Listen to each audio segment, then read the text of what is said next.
Okay. Thank you, Mayor and members of the City Council. The first item under the manager's report this evening is a request from the Cadillac Rotary Club. This is in regards to the upcoming project that they're going to be working on and trying to fundraise for at their annual auction later this spring.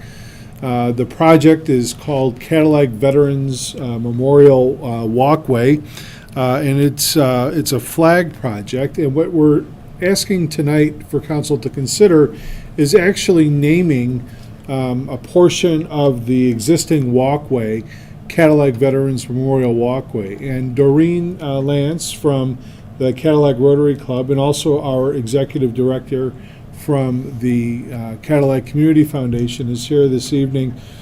Should you have any questions or should you wish to present as well, this would be the time to step up and say anything that you like. Otherwise, I'll just keep going. Okay. Doreen Lance, Cadillac Area Community Foundation, and a past president of Rotary. And this has been a project in my mind for the last 2 or 3 years. I had 3 veteran brothers, one of them killed in Vietnam, the other one died of Agent Orange later on, and my 3rd brother is home and alive. But this is something I've wanted to do somewhere, and I chose Cadillac to do it. And I took it to the Rotary Club in November when we were doing our major projects. And it was one of 4 major projects, and it was chosen. So I'm really excited about that. So I'm really pleased with the city. We looked at the causeway, and we got together, and it's been known that it takes 2 to 3 years to maybe have a causeway's name changed or a name for a causeway. But there's a walkway there, and it's going to be right on the walkway. So we thought the signage is going to go on the walkway. So we thought this is better to call it the Cadillac Memorial Walkway for Veterans. So I would really like if you supported that. Do you have any questions for me? I have a comment, Doreen. I was looking over the information this afternoon, and I know that, and I talked to Marcus a little bit, and he gave me an update. I know that you're still in the design phase of it and trying to figure out exactly how many light poles you're going to have and what the lights are going to look like and whether or not they're solar or if they're not. And, you know, the thought has occurred to me that as nice as this project is, I want to make sure that we're not contributing to light pollution so that when people look across the lake, it's not all lit up all the time so that we can still see the night sky and the stars. Has that been part of your thinking as you've... Yes. Actually, I have talked to an electrician. We were going to run electricity. We were looking at running electricity to each pole, but the lights would be, we could control the lighting a little bit. But he actually has given us some information that the solar lights could be right on the flags where it would not distant out to distract any drivers on 115 Right. or, you know, the boaters, the sky and everything. It could be totally focused and targeted. So we are looking into the solar lights just because I think it's a better way to go. Are the lights going to be pointed upwards or downwards? They're going to be pointed upwards on the flag. They'll be at the bottom base of the flag and then they go upwards. And that's so it doesn't distract a driver. Because if it's pointing down, it might... If the wind hit it right or something like that, it might distract. It's a great project. It's going to add a lot to the community, there's no question. Yep, we had somebody that heard it on the radio this morning and called someone else to find out who I was, and they called me and they are donating all the cement for it. Oh, They're going to do all the cement work to put them in. nice. Very nice. Anything else? Thank you. Thanks.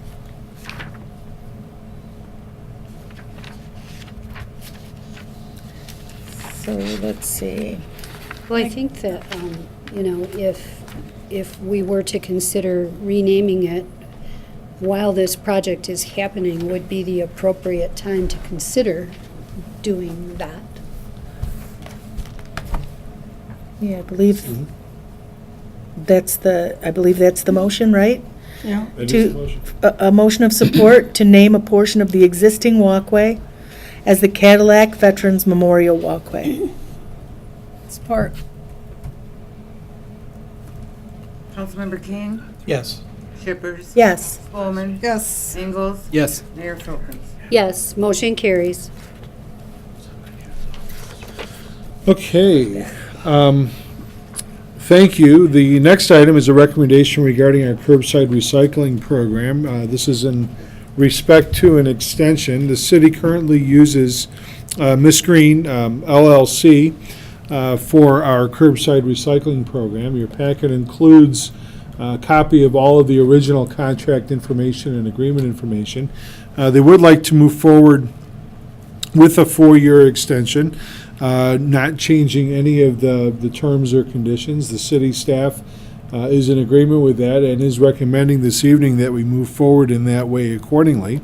They also provided some interesting information regarding the amount of waste that was diverted from the landfill, and it's great to be able to report that over the last several years, 29 tons of metal, 44 tons of plastic, and 757 tons of paper have all been diverted from the landfill and have been recycled as a part of the city's curbside recycling program. So I think that those are some great numbers to report and something that the city should be very proud of, given that we have a municipal recycling program.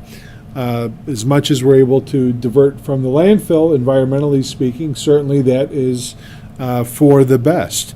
I believe there's a representative here, Luke, from Miss Green. Should you have any questions about their company or about the extension? And at this point, I turn it back to you guys. So my question has to do with pricing. So each year, does the price go up not to exceed the consumer price index, or how does that work? There's two factors in the price increase per year, and these have been in since day one in both the recycling and the solid waste. Oh, so they follow. So the they follow the exact same thing. So there's a fuel portion, which originally the fuel portion was 50 cents and the non-fuel was $2. It's a little bit different than that as you know, the changes were different each year. So currently the rate is $2.42. 32 cents of that is fuel, $2.10 is the non-fuel. The fuel index is based on actual gas, a gas price index, and then the non-fuel is just based on the CPI. So it's looking like about a 10-cent increase just based on those factors. But interestingly enough, this will be year 6, and this will get it back to $2.52, where 6 years ago it was $2.50. So what happened was from day one of the bid, the fuel prices went down. So we've taken advantage of that through the indexes each year. So 2 cents more essentially next year than in year 1. So Good. That's pretty good bang for the buck. yep. And then the waste hauler had talked about perhaps adding a day of service. How would that affect the recycling service? I don't think that would impact the recycling service at all because they're in different days Because unless they follow Luke could the have same something days different. as the pickup. Unless the recycling wanted to, I guess we hadn't approached them about maybe going to 5 days a week. I guess it's what's convenient for the recycler, which way they'd want to do it, so. Do you know And if we, anything about and that, if we Luke? allow the waste hauler to do it. Do you know anything about that, Luke? I have not heard anything until now. I forgot that completely when I talked to Rita.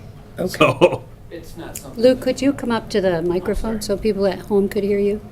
I'm Luke Madison, half owner of Miss Green's Recycling. And as far as extending another day of the week, if that's, like, instead of doing 4 days, you're thinking 5 days. I won't need to do that, but if I have to, I will. So, You don't need to do it to get your job done. no. Not at this point. Good, Thank you. thanks. Want me to write my name down? You don't have to. Yeah. No, we got you. We got you covered. We know who you are. Well, I'll make a motion to extend the agreement with Ms. Green LLC for 2 additional year extensions through June 30th, 2022. Support. You know, I want to comment that when we envisioned this, how many years ago now? Has it been 6? 2013. You know, we really didn't have any idea how well it would work. We just knew we wanted to do something. And it's worked well. And it's worked surprisingly well, and I think we can give a lot of credit to the company for making sure that it worked well. I hope you guys feel the same way. Obviously, you want the business or you wouldn't have asked for the extension. I do. Good. Thank you. Councilmember Shippers, Yes. Bowman, Yes. Ingalls, Yes. King, Yes. Mayor Folkins. Yes, motion carries. Moving on? Yes, please. Okay, moving on, recommendation regarding our 2018-2019 road salt procurement. This should look somewhat familiar to some of you that have been on the board for quite a while, and for Robert and Steve, I understand this is certainly going to be a new item. The city historically has been participating in the Michigan Delivering Extended Agreements Locally program to competitively bid which competitively bids out road salt. Cadillac has joined the state and over 150 other communities across the state in participating in this program that provides us with cost savings through the whole economies of scale system that's inherent in the process when the state buys all of this or bids it all out in huge bulk, in huge quantities. Depending upon the final bid award that eventually the state will have, we estimate that our total for approximately 2,000 tons of road salt will be approximately $100,000, which generally speaking is about $50 a ton. We do have funds available in our stores and garage fund for this purchase accordingly. Oh, and I don't know if there's anything I'm missing you want to add, or any more information on the program No, other and than its the fact that success? about 3 or 4 years ago, we were up in the high 60s per ton, and this past year we were at $46.37 a ton. So I think we've, maybe had a couple of less use winters, and so maybe the inventories are up a little bit and driving some cost savings for us. So we were at $68, $69 a ton. Our last purchase was $46.37 through this program. So So we pay for it all at once. we buy pay for it one. all at once. Yep, it's delivered in September or October. We have a nice big barn out there that can handle this all, and then we utilize it. We mix some of it with sand to make our salt sand mix. We provide some to the school and the ISD, and so it's a good program. Oh, and I didn't do a very good job clarifying, though, the timing. Would you mind just speaking a little bit? Yeah, so to we that? have to order by April 1st. We have to place our order every year, and then they use those estimated quantities to bid it and to negotiate the contract statewide. And so that's why we have to do it barely when our snow is melting for one season. We're ordering for the following season. So they do all the bidding and negotiating. I don't think that they bid it every single year. They simply negotiate and extend at times with these. We've had a couple of different providers over the past handful of years, Detroit Salt, Compass Minerals, if you've heard of any of them. So it's not the same company every year, so they do some good negotiating, and then the salt is delivered before the snow flies.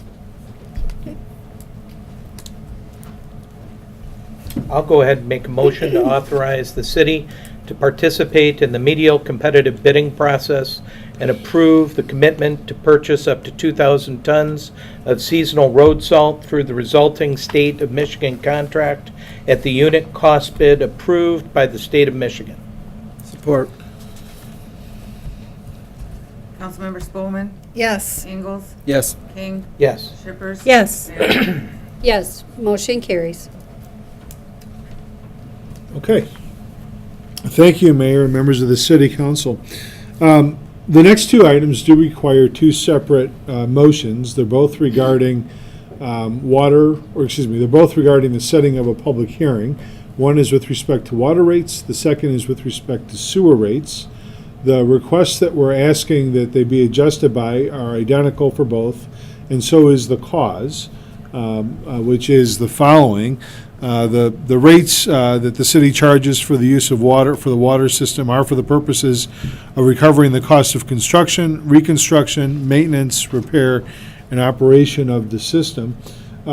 Jeff Dietland, our utilities director, put together a couple of charts that I'm going to ask him just to walk you through in a second here. Again, the action that the city council is being asked to consider tonight is simply to set the public hearing regarding both of these items. One is a 3% adjustment for water, the second is a 3% adjustment for sewer. And the reason why we're looking at doing this, of course, is because of a couple of primary factors. One, our stormwater and wastewater asset management plan has indicated that we're going to need to recapture additional costs. And two, we certainly understand that we're going to have some additional capital costs coming our way with respect to the construction of the new water field, well field that's coming. So Jeff, why don't you quickly kind of go through the two charts? Well, I just saw one chart. The other chart was Oh. just too small. Okay, all right. But basically what I was trying to show on this is our prices for our ready-to-serve. And back in 2006, we charged $4.80, as we can see on the chart, our first one for water, and we charged 2006 $7.80 for sewer ready-to-serve. And now, 10 years later, we're up to $10.30 for the sewer and $6.39. That's about 2% a year, 2.1% a year we're averaging.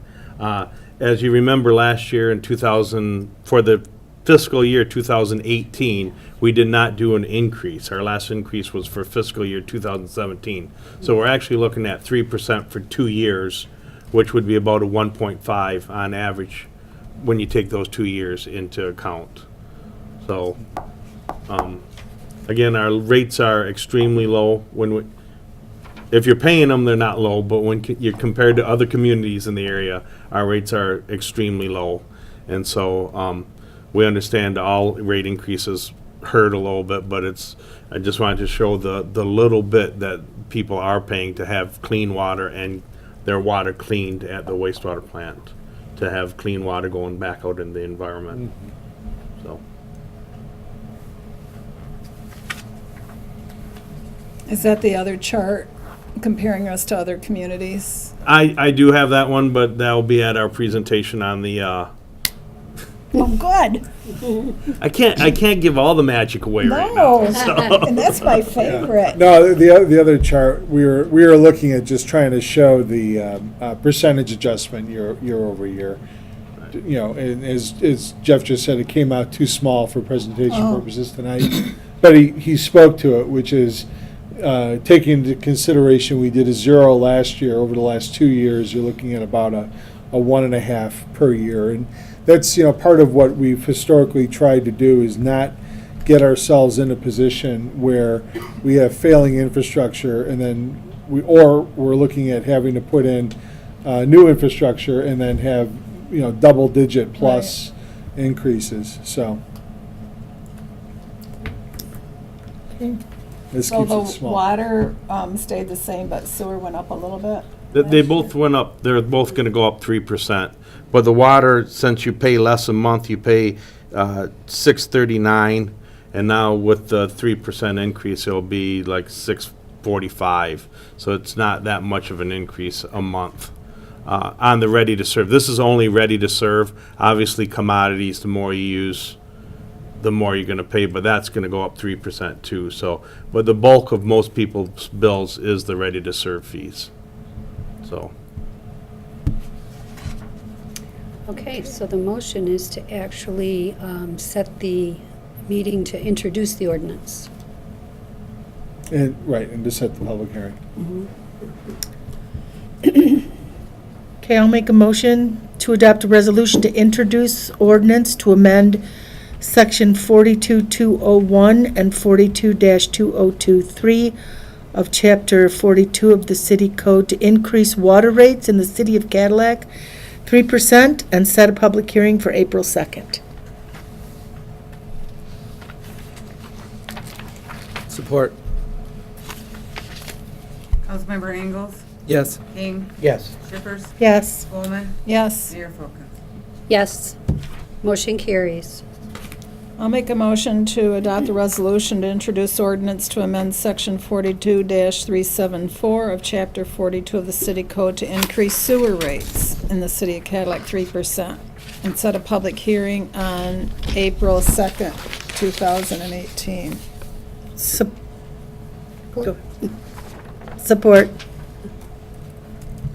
Councilmember King? Yes. Shippers? Yes. Spelman. Yes. Ingalls? Yes. Mayor Folkins? Yes. Motion carries. Okay. Thank you, Mayor and members of the City Council. I'd like to introduce for our next item, Connie Hauk with Prine and Newhoff Engineering. Connie is going to provide just a quick briefing to the City Council in relationship to the Water Asset Management Plan resolution. This was an item that you had before you about a month or so ago and requested some additional information from our consultant. And Connie is here to give essentially an executive briefing about the plan that was accepted by the state. All right, I am Connie Hauk from Prine and Newhoff. All right, and I could talk all night about this, but I know I won't. So we are here today to ask City Council to approve the resolution to support the City of Cadillac's intention of having a water asset management plan. And so if I refer to it as the WAMP, the abbreviation for it, that's what I mean, Water Asset Management Plan. So the WAMP in the analysis was an unfunded mandate by the DEQ, and they put that out in 2017. So the DEQ mandated every owner of a public water supply with a population over 1,000 people prepare an asset management plan by January 2nd of 2018. So this was for both the DEQ and every owner to obtain a better understanding of how each community is planning to fund their own system in the future. So get an idea of what your assets are and how much it costs to replace and when. So this was a high-level analysis of all the assets related to the water system. And the report was actually prepared with city staff and our staff and a financial analysis in a period of about 3 months. So this was not a $2 million study like the 3-year SAW project was, that asset management plan. So it was very different. So it's a good exercise to figure out what assets we have in the city and an estimate of the condition, how much it would cost to repair, maintain, and replace in the future. Okay? The ultimate goal was to determine how much or how these projects would be funded, like I mentioned before. So just real brief on our steps when we're developing the plan for you. We had a data collection stage. We collected data of the existing system from record drawings, the GIS system, old plans, staff knowledge. So from that, we did an analysis. So what year was it installed, what materials out there in the ground, and at your facilities. What's the diameter? Do we have break histories or maintenance issues with anything out there? We developed maps, and they're in that report, to show where everything is located. So we did a condition rating after that. So we reviewed the condition, assigned ratings. We have this computation spreadsheet so we could weight each one of those items. And from that, we evaluated and developed a risk of failure. So does its condition and material indicate that there's a chance or when it will fail or need maintenance and replacement? So then what's the consequence of that? So there's different pieces and parts all over, and some of them, you know, the impact and ramification of it failing is much more major and detrimental to industry, hospitals, schools, everything in town. And then we combine those two and we create a criticality. Okay, so that's the risk times the consequence. So basically what that does for us is it takes the subjectivity out of developing projects. Okay, so it allows us to select projects without bias and base everything on hardcore information. Okay, so that's what we did to develop these reports. So the reports that you have a plan. So that outlines the goals of the city on how they're going to maintain. And then the program, how are we going to achieve that? And so the result is really that CIP portion of the report that you have. So that has, there's two parts to that. So there's the capital improvement part. Those are the big needs to improve and maintain the water system for the city. And then a list of future potential projects projected out over 20 years.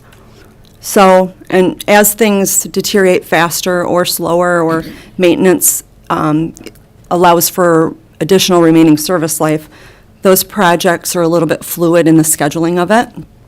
All right, and I'll talk about that in just a second. So the financial analysis is how do we pay for those projects? So there's different ways that communities pay for their projects. They increase water sewer rates. They have the option of bonding. They do a combination of both.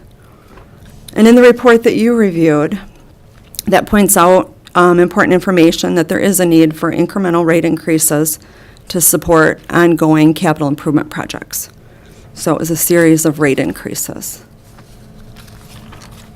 So in conclusion on that, I just want to say City of Cadillac took a very proactive approach. We developed a very solid plan in CIP, which revealed several major projects that need to be addressed in the next 20 years and beyond. So your asset management plan was submitted on time to DEQ, and it met all the requirements. We received a complimentary call from the DEQ as soon as they received it, and they were very pleased with the city's deliverable.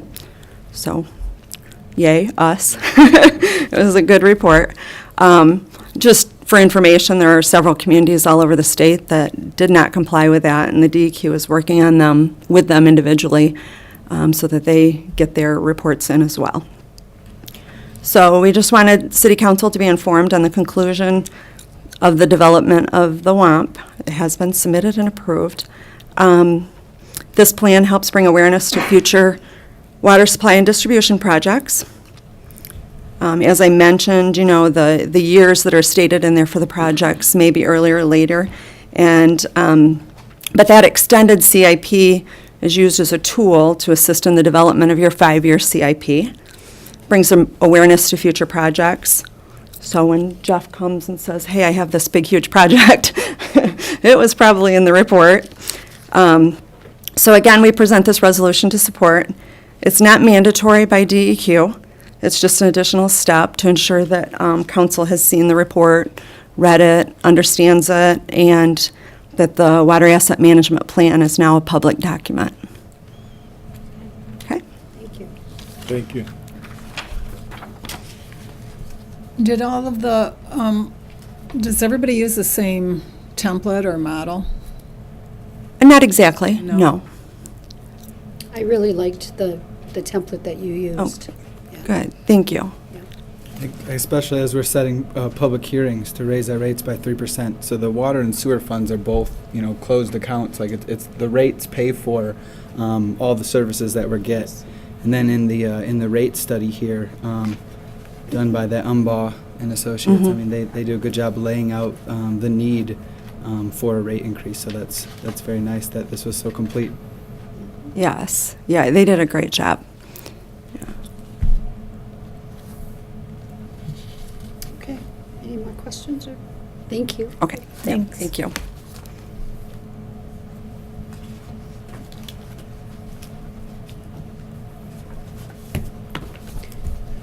Okay. I'll make a motion to adopt the resolution supporting the water asset management plan. Support. Councilmember Shippers, Yes. Coleman, Yes. Ingalls, Yes. King, Yes. Mayor Folkins. Yes, motion carries. Ready? Okay.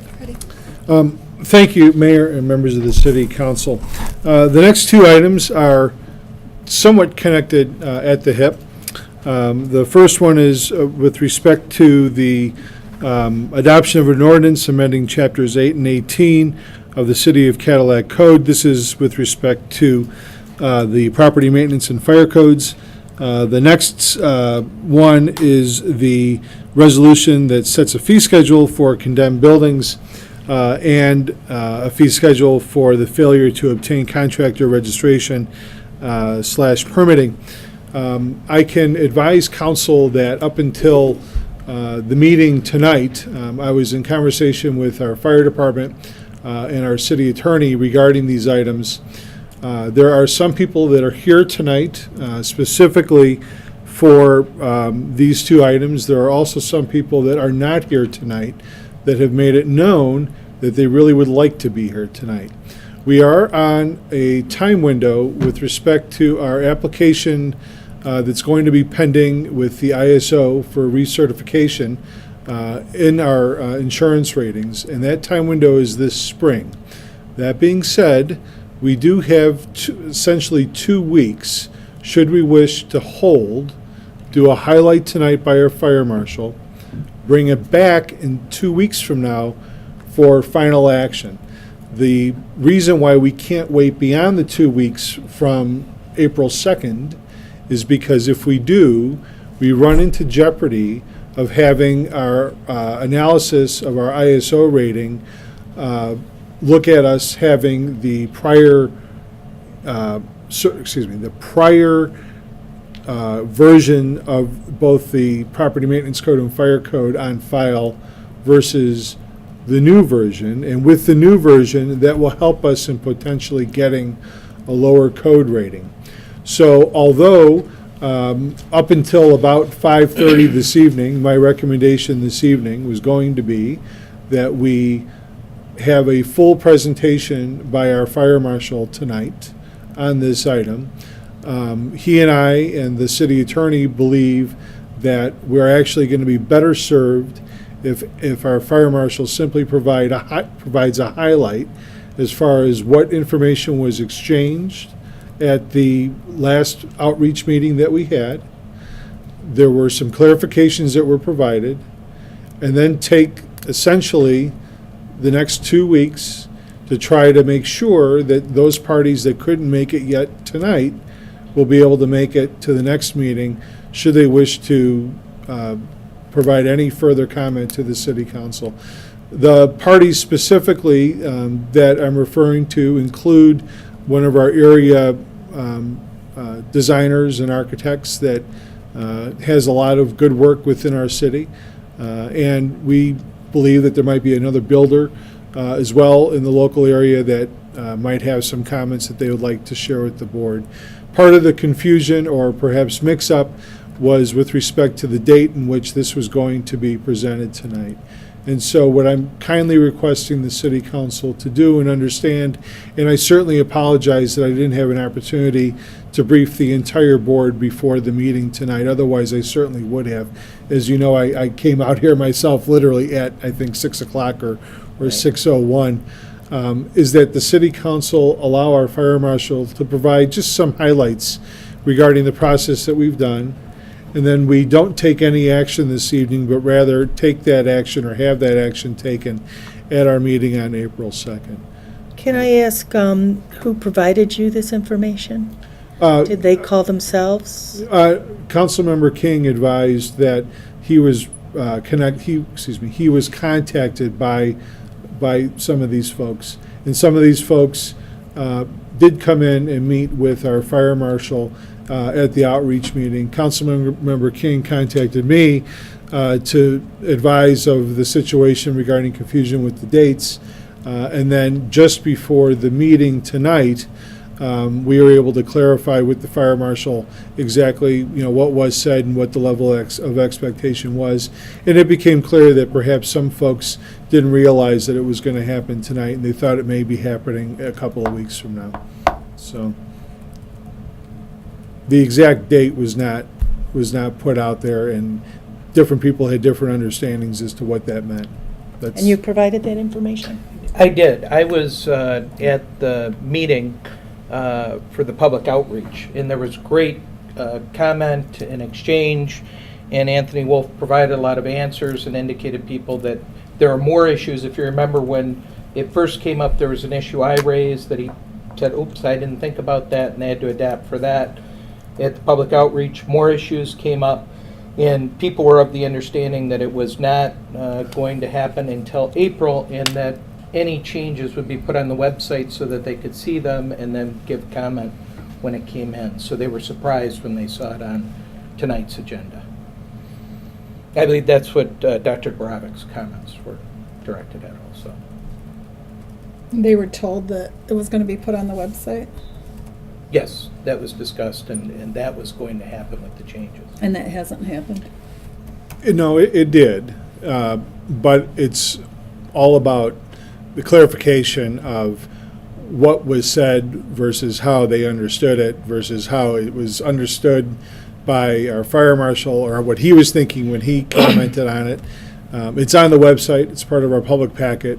It's under agendas and packets. You'd have to click on the agendas and packets section of our website in order to download the packet, which is available in its entirety the day that it becomes available to the city council for council review. So we don't have anything just specific to No, and we don't do that for any ordinance. So was it stated at these meetings that it wouldn't be until April? Yes. Well, that's where I think some of the confusion came into play.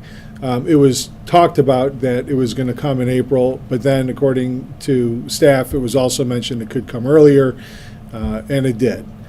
So there wasn't a guaranteed date, and we don't have a big buffer of time, but sort of at the end of the day, I think that we would be better served making sure that anyone and or everyone that might have a concern that they want to raise prior to this being considered can raise that concern, especially given that these are the folks that we work with daily. If we didn't have the buffer, I would absolutely be explaining that just the same tonight as well. So I hope that the council understands that it's not just because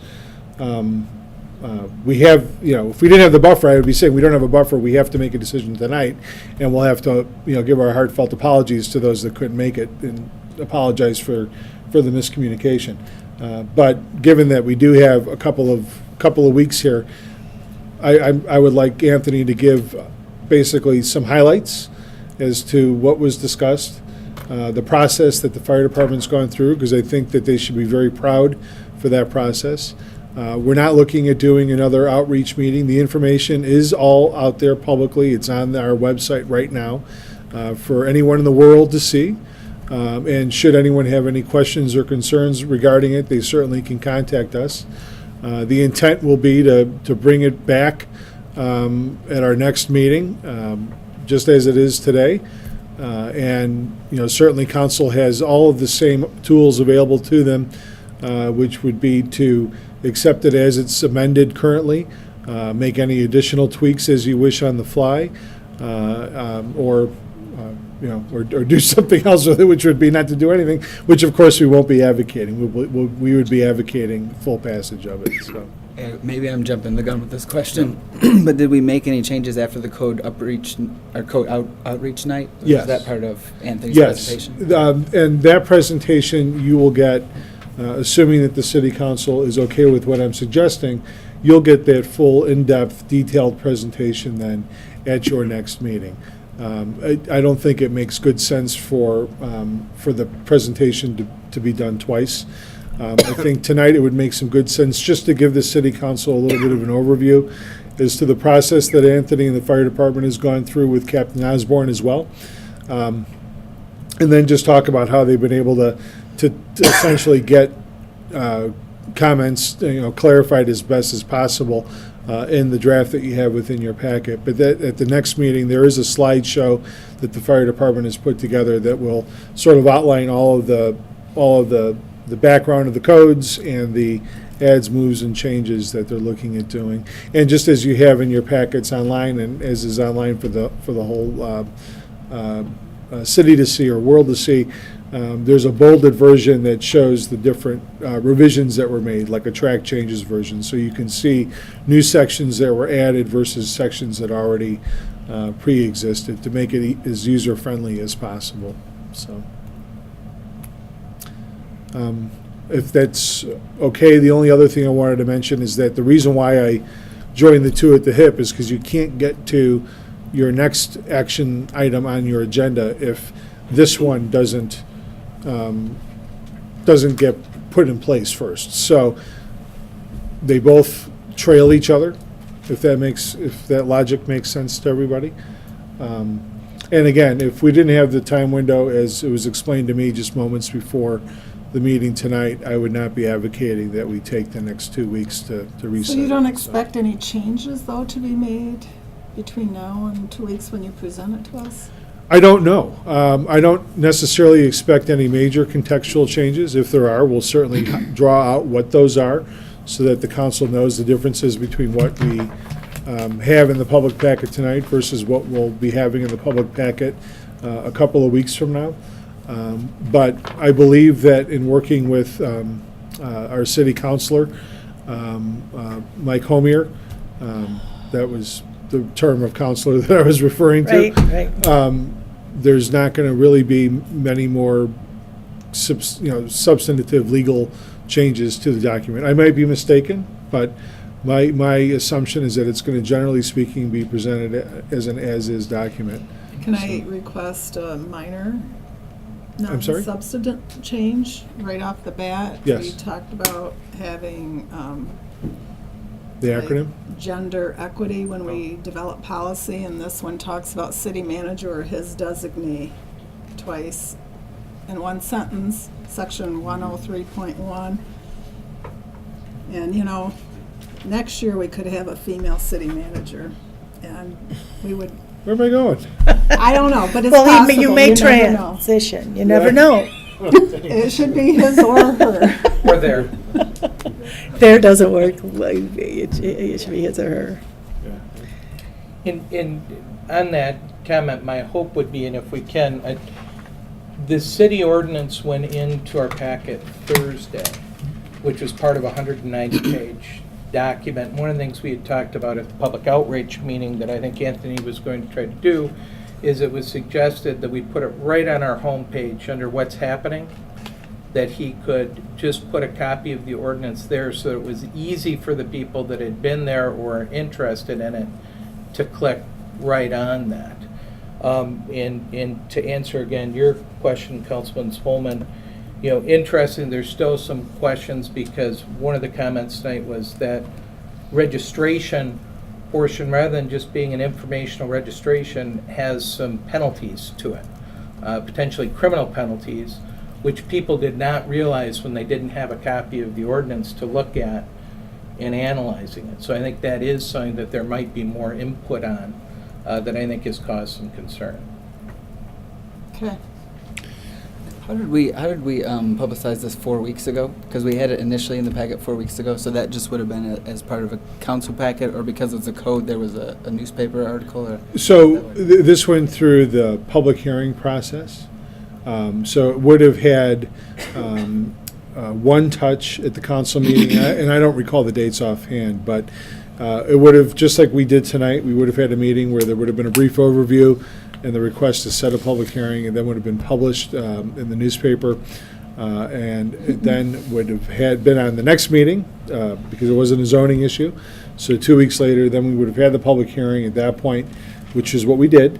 At the conclusion of the public hearing, the city council chose to table the item after issues were raised, and then we took essentially a break to have a second sort of community outreach night to those folks that are most impacted by this ordinance, to try to get their questions, concerns, buy-in, and whatnot as a part of it. And so we did one beforehand that was not very widely attended at all. I think there may have just been one person that showed up. And then at the second one, we actually had about a dozen or so people come to it. But the problem that we're running into right now is that there, without question, is confusion as to when this was coming back. So, there were some folks that I think may have realized it may be coming back as early as tonight. And then there are some other folks that clearly did not realize that and thought that it was going to be coming back in April, and that there was going to be some additional outreach between their get-together and when it was coming back. And so, I think that looking at this big picture-wise, it's not going to push us necessarily into a corner as long as the council is able to move forward and take action at the next meeting. But So- to be clear, so we will, at the next meeting, if we do want to make any changes and still make the deadline for our spring ISO certification paperwork, we'll have to make changes on the fly and then vote on right there. Which We'll have this- an attorney here to yes. advise us, and then we would Yes. hopefully fix it to where we would pass it, and then we would make the deadline Yes. we're talking about. And from time to time, this body has done exactly that, where we will present, as a part of the public hearing, the highlights of whatever the proposed ordinance might be. There could be a question that comes up or an issue that gets raised, either as a part of the public hearing or as a part of board conversation, or maybe it's an afterthought that staff brings forward, and the council will agree to approve it as amended or approve it as presented, and then, amend it that way. So it's a relatively simple process. So would it be, now that it is available for people to see, and if we do push this another 2 weeks, for people to comment, not to wait until 2 weeks from tonight to ask those questions and make those comments? And how would they do that? They can call the city. They can email the city. The contact information for me, it's all online, both phone and email. Any correspondence I receive on this particular matter, I'm going to forward directly to the fire department. The contact information for our fire marshal and fire captain, I believe, is also readily accessible online as well, including phone numbers. So if they want to go directly to them, that would be fine as well. But either or, we'll make sure that any correspondence that comes in will get routed accordingly. So. And that would be preferred, right? People don't have to wait until the council meeting to come here. They can. Oh yeah, that would much be Well, I better. would, Please I would comment ahead of time. strongly encourage people that if there are real concerns about this, that they sooner rather than later get with the city staff to address those issues, because we can't push it out another 2 weeks in 2 weeks. Well, and I think that's the calls I got today were, had they known it was today and had they known it was in the packet, they would have tried to get a hold of a copy to try to make comments on the changes they feel. And again, just not to belabor, but just to say it, publicly. Again, if you go to the city's homepage, which is cadillac-mi.net, on the left-hand margin, there's a link for agendas and packets. And if you click that link, it's currently the very first item. It's all chronological. And that includes the full board packet with all of the same information that city council has. So it's all the details. And I so go right it's- there from Google by Googling City And you- Agenda Center. okay. Top Google search. So- Like Steve showed me. Yeah, Agenda Center is wonderful for us because we can flip back and forth. Public can't print from that. And if they go on the packets, the problem is our packets are, like, as I said, this weekend our packet was 190 pages. And it's in, you can't just jump right to it. That's why my thought was, if it's easy for Anthony just to put it on our What's Happening portion of the website, because we know this is a subject or an issue of interest, that's an easy way for people to go right to it, not have to try to dig through 190 pages. I think they can jump to things if they go into that HTML. Yeah, and print the PDFs. Yeah, and just then so do it people clicks. know that. Okay, my experience I is thought you so, can't too. print it, though. It stops you from printing it. I don't know, I haven't tried to print. There's it. a little I would thing think you could enable copy and printing. paste it. I haven't tried to Enable You can, yeah, and you can print just specific pages. Might have to enable print.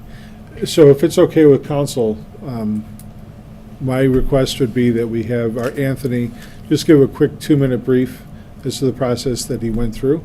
And then council not take any action on the next 2 items.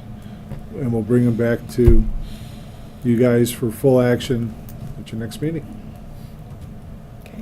I thought this was gonna be on earlier, actually. I thought it was gonna After I saw it in the Cadillac paper, that day that I saw it, I was like, oh no, I'm not ready for this, because I haven't done my homework, and then I thought, oh, it's not on, they just did an article earlier, so I'm surprised that the timing is an issue, but I fully understand the need to get everybody's input because it obviously is quite controversial, and I still have a problem with portions of it. Okay, Email then the fire Anthony, if we have Anthony come forward, maybe that'll help.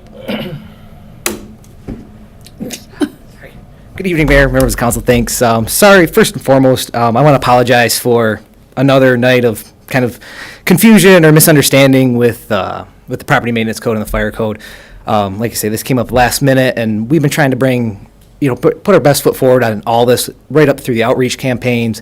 And because we don't have a lot of time, but we've still got some time to kind of pump the brakes, we might as well just do that for the sake of simplicity and making sure that everybody, stakeholders or even concerned citizens, have a chance to get here and absolutely voice any concerns or support that they may have.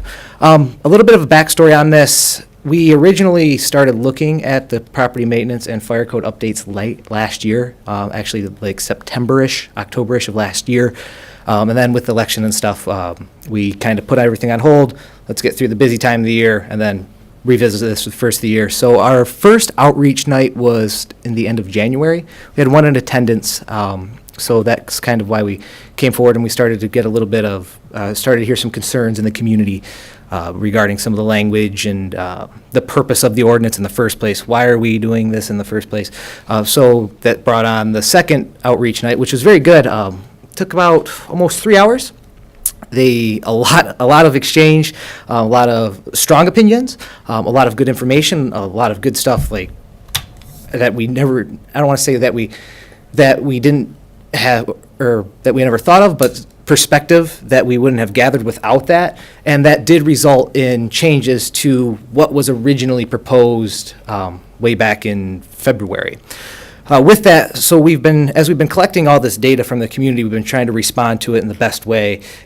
When you're dealing with code in particular, you're dealing with regulation, you're dealing with rules. So to think that you're going to make everybody happy is just not practical. But it doesn't mean it's, okay, your point is invalid because it's rules, you need to accept that. Absolutely not. It's about taking legitimate concerns and then applying it to the code and the logic and then what the community need is and trying to figure out, okay, what's the best way forward? And so that's what we've been trying to accomplish with this, and that's why we've had so many changes, alterations. And actually I caught wind of one today where we put in that ordinance was an acronym that is very common in my world, in the code world, and it's just an honest mistake. And so we're, those little things, we'll get that stuff cleaned up. And in the coming weeks, or if we do hold on this, we're not planning any more outreach nights, but our phones are always open, emails, face-to-face stop by, barring anything major or any revelation. We're confident that what we've got is what is our best product forward. So with that being said, does anybody have any questions? Or?